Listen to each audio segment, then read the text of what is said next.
one that's standing there. You reach the final bell. Never this around. Nothing's gonna ever keep you down. Never this around. Nothing's gonna ever keep you down. Never this around.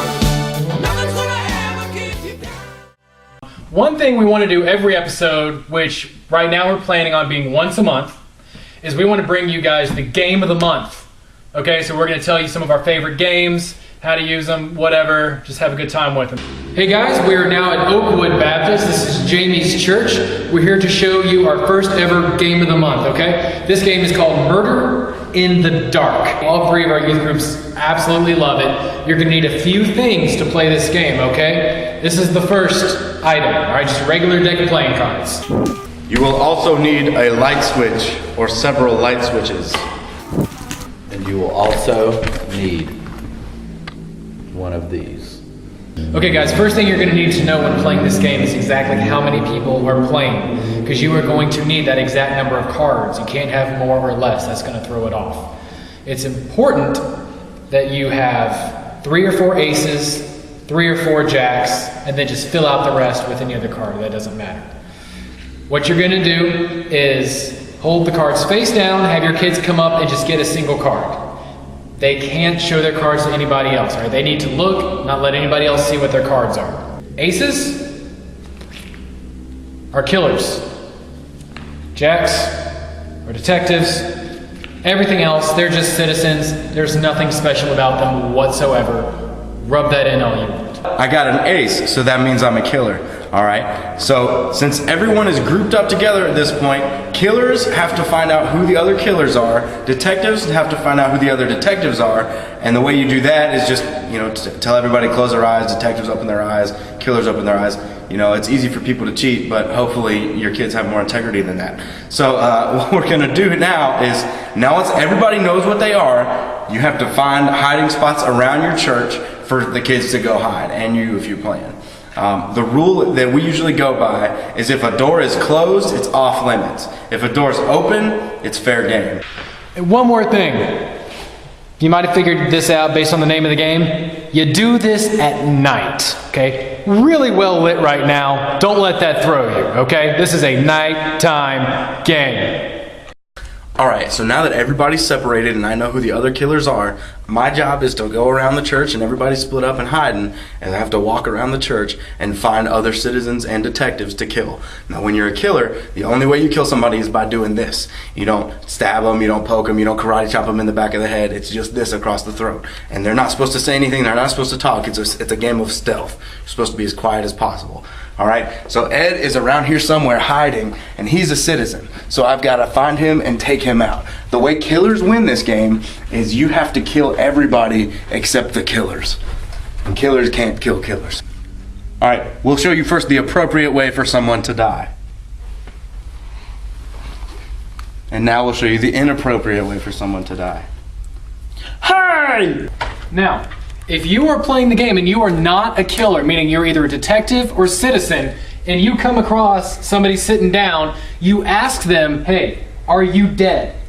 And I would say, yes, I am. Now, that is the only thing a dead person can say, is yes, I'm dead. That's it. Now, as a person who has found a deceased human being, I have an option here.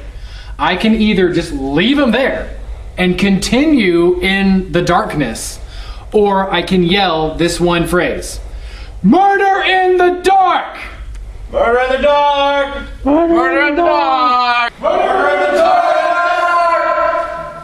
Now, as soon as one person yells murder in the dark, everybody else yells it. Then you all come back to your original meeting place, okay? Now, Ed here, he didn't make it through that round, okay? So all he has to do now is go away. Dead, you sit down, you don't do anything, right? Now, this can create for a youth leader kind of a conundrum. What do you do with the dead people? Because when there's a lot of them, they get bored and they get talking, and they're really not supposed to do that. So what we normally do is we just have a room off to the side where the dead people go and they can chat and not ruin the game for everybody else. Now at this point, everyone has to give a testimony of what they saw. And they don't have to give it, but they give a testimony of what they've seen, you know, around the place. So if someone's like, I saw Travis kill Jamie, even though Jamie's still alive. I don't know. So you know, some people can do that. Or some people can say, well, I don't know. I saw Edward kind of creeping around. I think he might have faked his own death. I don't know. So at that point, everyone. Which, by the way, you cannot do. Right. That's true. So what happens is, you know, everyone circles up and everyone gets one vote. And this is assuming you have about 15, 20 people playing instead of 2. All right. So once everyone gets one vote, they vote on who they think the killer is. The person or the 2 people with the most votes, they're out. They go to jail, which is typically the same room as the dead people. Yeah, and you can decide that on. You can decide how many get voted out per round. Okay, so we do 2 sometimes, especially if it's a larger group and you want to narrow it down quickly. You can even do 3 if you want. Man, get creative, get crazy with it. It's your game. It's your game. When the voting has been done and people have been voted off, those people have to reveal what card they pulled. If they're a civilian, they'd say they're a civilian. If they're a killer, they say they were a killer. And if they say they were a detective, then they reveal they were a detective. And regardless of which card they pulled, if they get voted off, they are out of the game. All right, now once everybody's done voting, that's when you cut off the lights and go split up and do it all over again. Now, I told you earlier the way killers win is for the killers to kill all the detectives. All right, so the way the detectives and civilians win, which they're technically on the same team, they have to vote and figure out who the killers are and send them to jail before they kill the detectives. So they're kind of running out of time there. One last thing about this game, all right? It's kind of a buzzkill, and I'm sorry, but it's very important, all right? This game is played in the dark, and if you have 15 or 20 or 30 or 50 or 60 kids playing this game, which we have had before, and they're all running around, that gets very dangerous very quickly, okay? So the rule must be no running during this game, all right? And please have fun with this game. Kids love this game. It's a blast. They will scream, and when you're done, they will all be talking with each other about like, oh, the killer was like so close to me, and then they didn't see me, and I was awesome, and I was terrible, and blah. Okay, guys, this has been episode 1 of 3 Youth Guys. Thank you so much for watching. Keep coming back. Keep watching. Click subscribe. We've got a lot of cool things in mind, a lot of fun ideas.